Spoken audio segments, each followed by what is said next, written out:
புதுசா இருக்குன்னு பேசாம இருந்துட்டாலோ. ஆமா ஆமா அல்லாட்டி கொண்டாவ கண்டா பிரிக்கையில செய்வான். தர்ஷினி நோ. அவளை அவிகளை எல்லாம் கண்டாலதான் குறிச்சுக்கிட்டு இருக்கா. நோ இந்த கொஞ்சம் ஒரு மாதிரி இருக்கா. அல்லாட்டி எப்படியும் ஹாய் தர்ஷினி நோ. ஏய் இங்கிட்டு வா இங்கிட்டு வா. Darshini Darshini come here come. இங்க வா. Darshini, no. I'm telling you no. Come here. Come here. Hey, don't touch it. No. Darshini. I'm telling you not to touch it. Not accepting. ஆளுக்கு ஒரு பூரி தான் எடுத்தாங்களோ மீனா வந்த ரால் ஒரு தடவை ஒன்னா வச்சுக்கலாம் கையில் இல்லையா. என்னம்மா ராலும் எடுத்தாங்களோ. ராலு சாப்பிட்டாங்க. ராலு கொஞ்சம் விரும்பி சாப்பிட்டாங்க எல்லாரும். அந்த மீன் ஏமா அவ்வளோ காஞ்சிருக்க மாதிரி இருக்கு. வறுத்தது ஒரு மாதிரி பதமாக இருக்கும்ல, நல்லா காஞ்சி போயிருக்க மாதிரி இருக்குல்ல.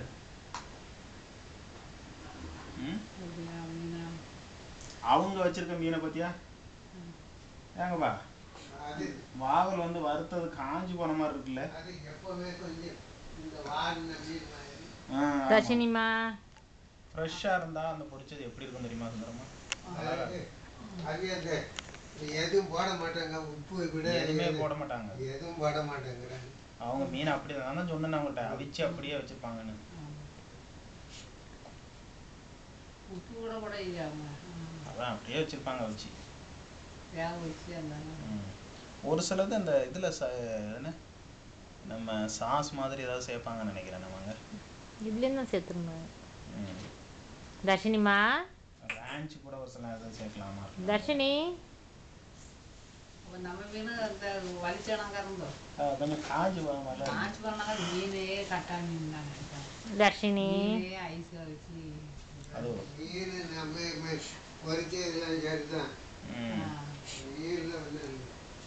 மீன் அது இல்லைப்பா, நம்ம வாவல்லாம் நம்ம ஊரில் ஃப்ரெஷ்ஷாக வர்றதா இருந்தால் அதை பொரிச்சிருக்கும் போது எவ்வளோ அழகாக வருது. அந்த வாவல் தான் நல்லா இருக்கும். அதான் அது எவ்வளோ அழகாக இருக்கும் தெரியுமா? அந்த வாவல் அப்படியே சமைச்சிக்க முடியாது. இப்போ நல்லா தலையை 2 துண்டாக வச்சுருக்கோம். பிறகு ஒரு நாள் கறி. ஆனால் அது கறிக்கெல்லாம் சரி இருக்க மாட்டேங்குது. ஒரு தடவை நம்ம கறி வச்சு பார்த்தோம் இல்லாமாங்க, சரியில்லை. குழம்புக்கு நல்லா இருக்காதுதான். பருப்பு குழம்பு கூட வச்சுக்கிட்டு அதை எண்ணெயில் போட்டு எடுத்து கடிச்சு கூட்டி திங்கணும். நம்ம திராட்சை அப்படி தான் செய்வோம். சிச்சி பருப்பு களையே வச்சுக்கிட்டு 2 மீனை வறுத்து வச்சு கூட்டி தின்னாகி வயிறு நிறைய சோறு திங்கலாம். மீனை போட்டு அந்த குழம்புக்குள்ளே போடாட்டுங்க. குழம்பு வச்சு நீங்கள் தான் உங்களுக்கு பருப்பு கறினாலே கடிச்சுவேன்.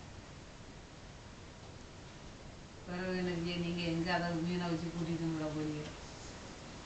பருப்பு கறி வச்சு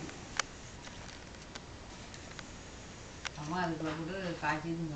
அதை ஊற்றி அது நல்லா இருந்தாலும் இது நல்லா இருந்தாலும் இந்த மீனெல்லாம் அது அந்த ஐஸுள்ள வச்ச மீன் அப்படி தான் இருக்கும். அந்த கட்டாகிறவாடு சுட்டாங்க சரி கலந்து பருப்பு கறினால உங்களுக்கு தான் பிடிச்சே செய்யலையே தான் சிரிக்கும்.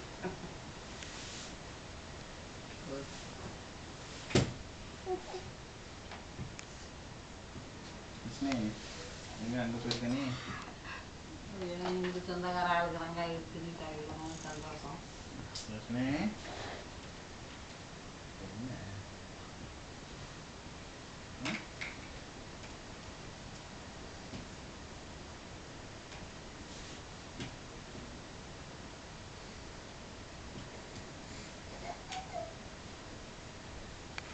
போனிட்டாவே